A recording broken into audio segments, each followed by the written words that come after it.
Welcome to our channel. Today's story is not just a story, it's a reminder of something we all forget. Nothing is impossible. Not when your heart is stubborn. Not when your dream burns louder than your excuses. Today, we bring you the emotional, powerful, and unforgettable journey of a boy. Not from a big city, not with wealth, not with support. He had nothing, except one thing, a dream that refused to die. This is not just a story. This is a fight against destiny. This is a boy who went from night security guard to software engineer. This story will break you, it will lift you, and it will change the way you see your own life. After this story, you'll never say, "I can't" again. I promise. Every second of this story is worth it. Part 1. The Boy Who Watched from the Window. My name is Liam. I was born in a dusty little town where people didn't dream. They adjusted. The streets were noisy, the homes were tight, and the sky always looked like it had no space for people like us. I grew up in a middle-class family, the kind no one makes movies about. We weren't poor, but we were always close to it. My father was a tired man. He worked 12 hours a day as a mechanic, hands covered in grease, back always bent. He never complained, but you could feel the silence in his eyes. My mother was the backbone of everything. She woke up before sunrise, packed lunchboxes, handled bills, and made sure we smiled, even when she didn't have time to eat. We lived in a rented one-bedroom house. One small fan, one leaking tap, and one dream inside my chest that felt too big for the walls. I remember standing near the window every evening, watching people drive by in their shiny Mercedes, laughing with their families, music playing, windows rolled down. I wasn't jealous, but I wondered, how do people get a life like that? What did they do right that we didn't? Will I ever sit in a car like that? While other kids played outside, I had a different obsession. I would walk 3 kilometers to a small cyber cafe and just look at the screens, lines of code, digital worlds, people building things with their mind. That's when I first heard the word software engineer. It felt like magic to me. People who didn't use tools, they used thoughts. They created things out of nothing. And in that moment, I decided I will become one of them. Even though I had no computer, I had no internet at home, I didn't speak English well, and I didn't know anyone who worked in tech. Still, I believed. I believed in something I couldn't touch yet. But dreams don't pay rent.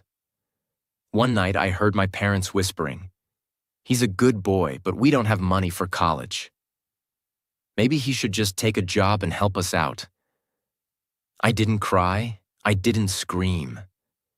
But something inside me broke. How do you chase a dream when your parents are drowning?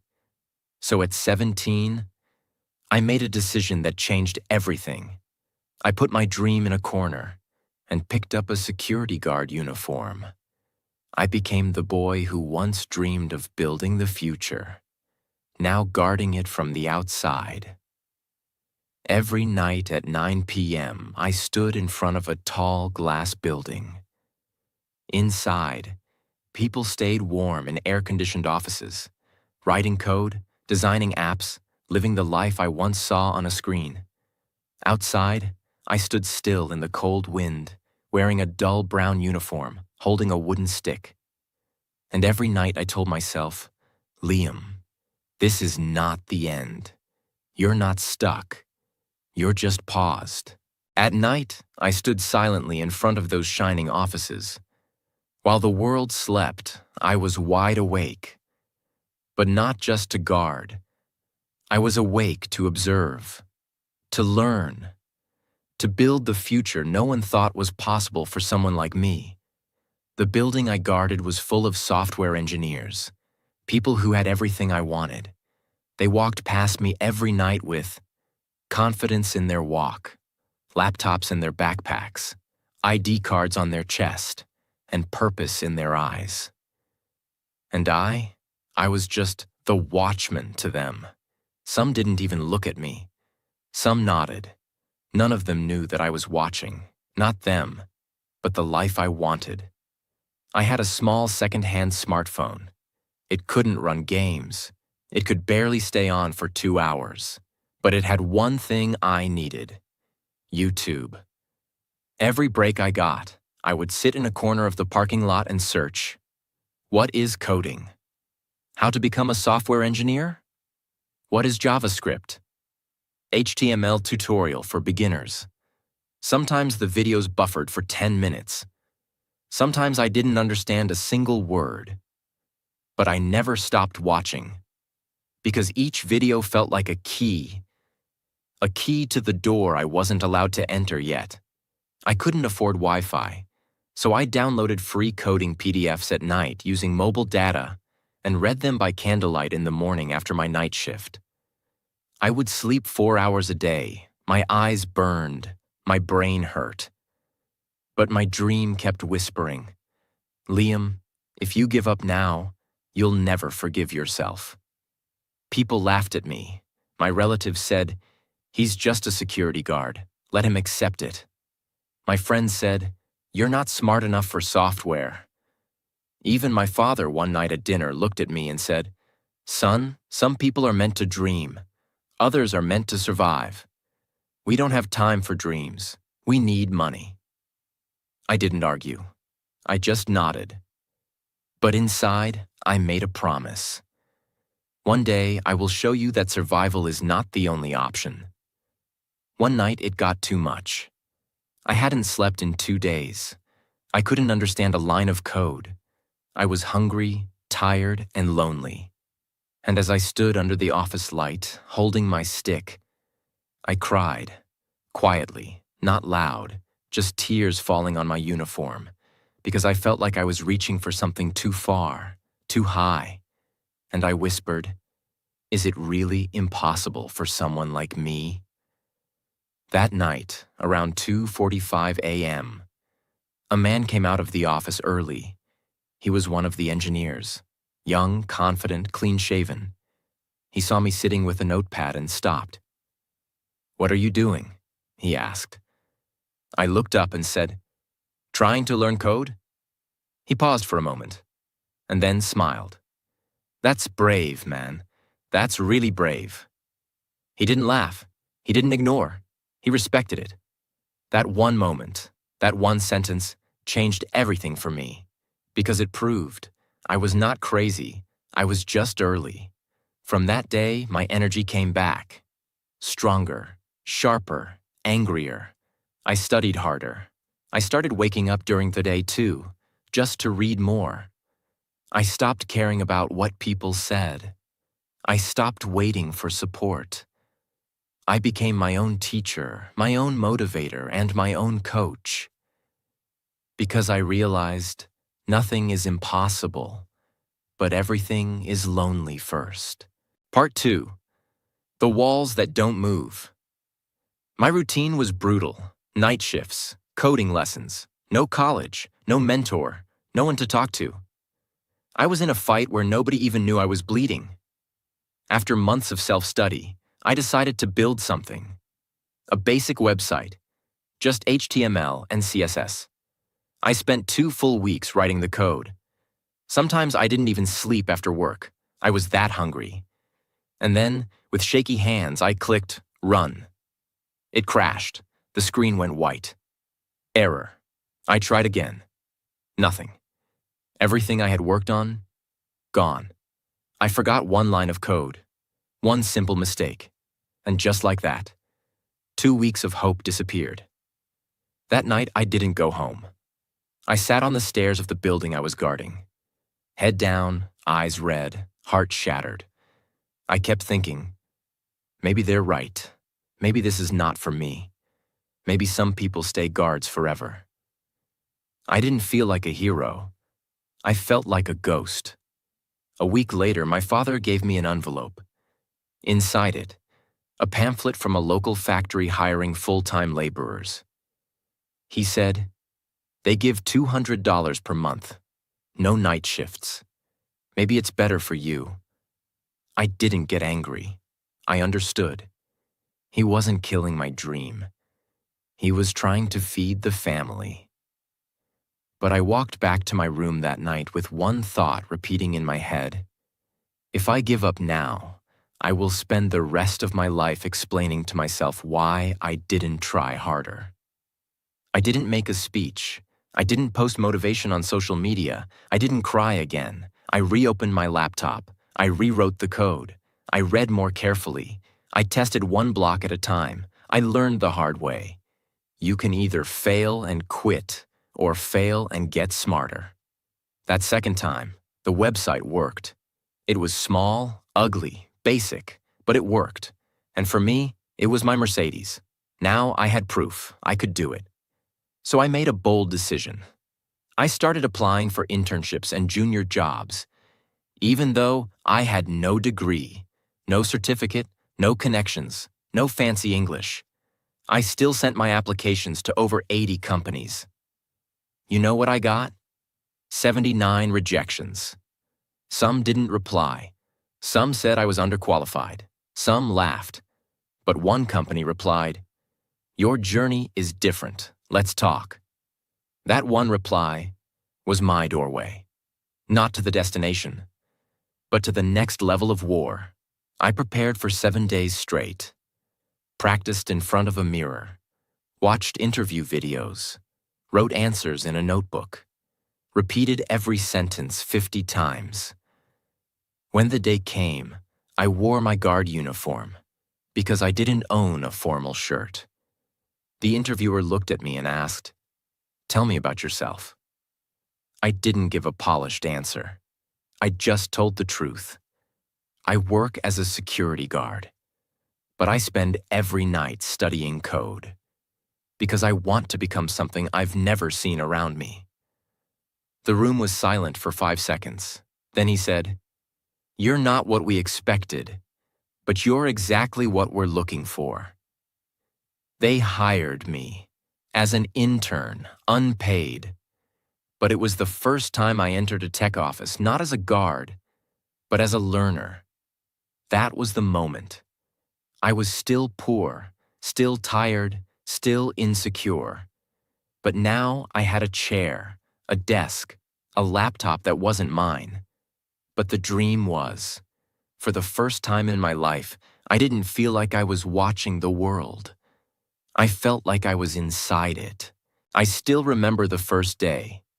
I entered the building, not from the guard's gate, but from the main entrance. No stick in my hand, no uniform on my back, just a cheap shirt and fire in my heart. People who once walked past me without a glance now sat beside me in meetings. But it wasn't easy.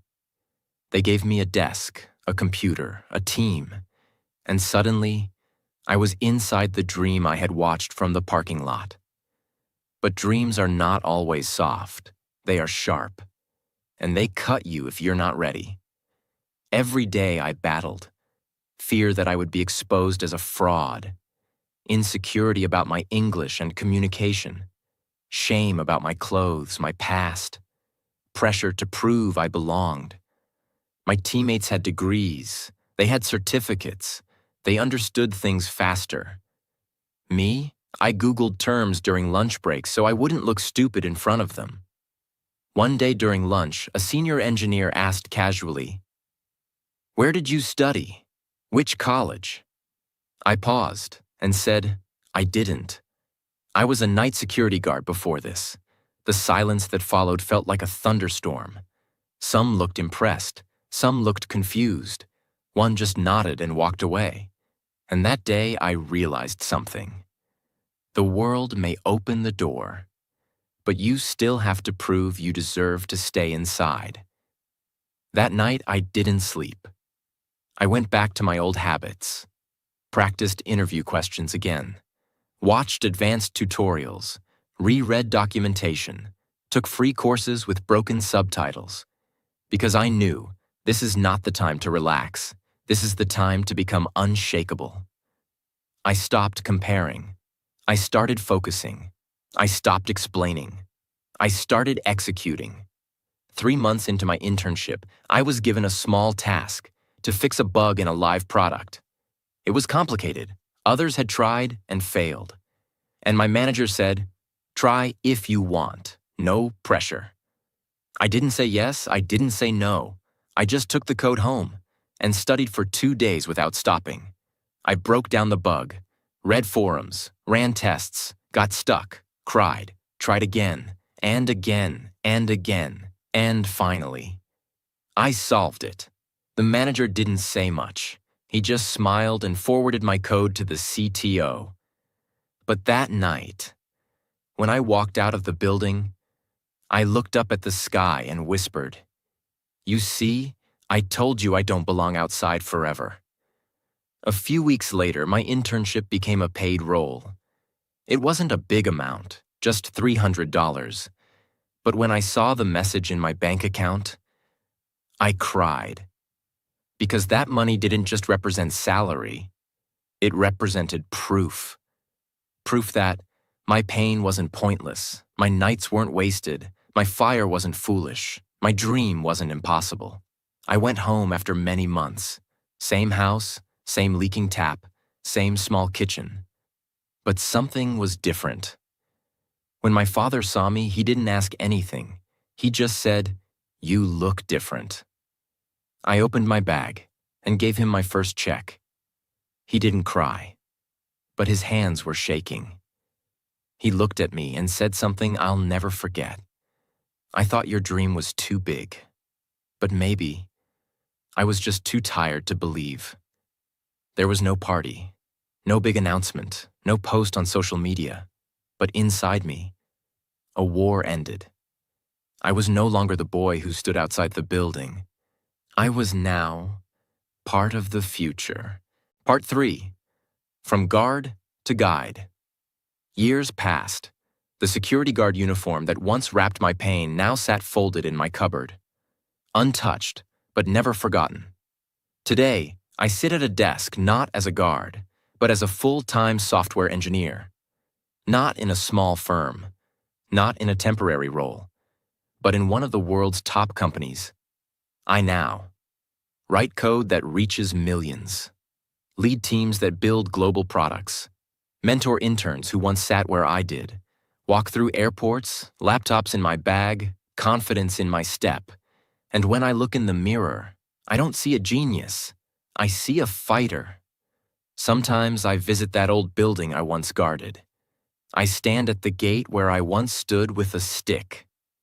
I watch a new guard walk in, sleepy, quiet, unnoticed. I smile at him, because I know behind that uniform there could be another dream silently burning. One night, while coding late, I got a call from my father. His voice was soft. "I showed your photo to everyone at work today. Told them, that's my son, a software engineer." He paused and said, "You made me proud, Liam. But more than that, you made me believe again." I couldn't speak. I just cried. Because for the first time, my dream didn't just save me. It healed my family. I started writing my story, not to become famous, but to leave behind proof for kids like me. I titled it, "The Boy Who Stood Outside." Because that's who I was. A boy on the outside of the world, watching through the glass, believing that maybe, just maybe, he could find a way in. You know what the real lesson is? It's not about becoming rich. It's not about proving haters wrong. It's not about success. It's about not letting the world convince you that your dream doesn't belong to you. Because here's what I've learned. Talent helps. Money helps. Support helps.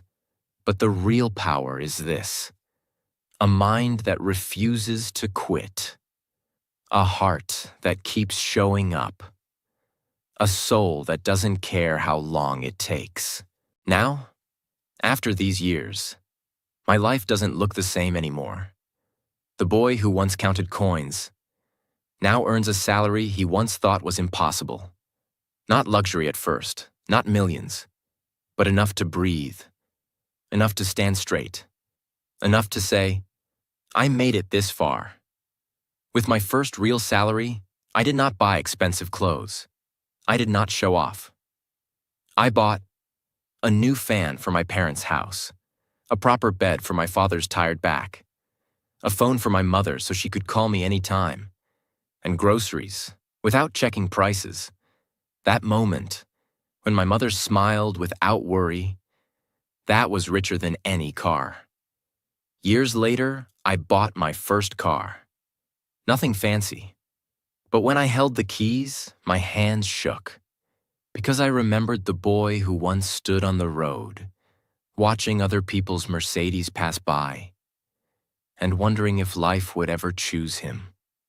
That day, life chose me, not because I was lucky, not because it was easy, but because I didn't stop when it was hard.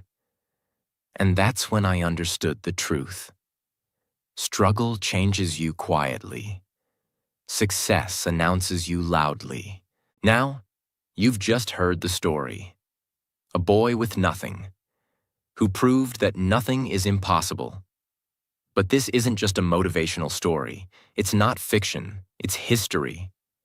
Let me now show you real people who lived the pain, who were laughed at, who were told, you can't. And still, they changed the world. Neil Armstrong, the first human to step on the moon. But did you know? He was once told, space exploration is impossible. He didn't listen. He didn't just touch the moon. He walked on it. Albert Einstein. As a child, he couldn't speak properly till age 4. His teachers said, he will never succeed in life. But he went on to change the laws of physics forever, because greatness doesn't need permission. Thomas Edison. He failed 1,000 times trying to invent the light bulb. When people laughed at him, he said, I didn't fail. I just found 1,000 ways that won't work. Today, the world sees light, because one man refused to stay in the dark. Listen closely, my friend. People will try to stop you. They'll say, you're not smart enough. You're too late. You're from the wrong place. It's not realistic. When they say that, look them in the eyes and say, shut up. This is my life, my journey, my dream, not yours. Yes, situations will be hard. Yes, days will come when your hands shake and your heart breaks. Yes, you will cry alone. Yes, the world will ignore you. But guess what? The world ignores you until it can no longer ignore your results. Remember this, my friend. Today is the period of struggle, but tomorrow will be the period of success. So don't cry because it's hard. Don't quit because it's lonely. Don't stop because it's slow. Instead, get louder, get better, get obsessed, because nothing is impossible. And if no one believes in you, then believe in yourself harder. This is not just a video. This is a wake-up call. So if this story made your heart beat louder, if it reminded you who you are, like it, share it, and comment below. I will never give up. And don't forget to subscribe, because this channel is not here to entertain you. It's here to rebuild you. Nothing is impossible. Now go prove it.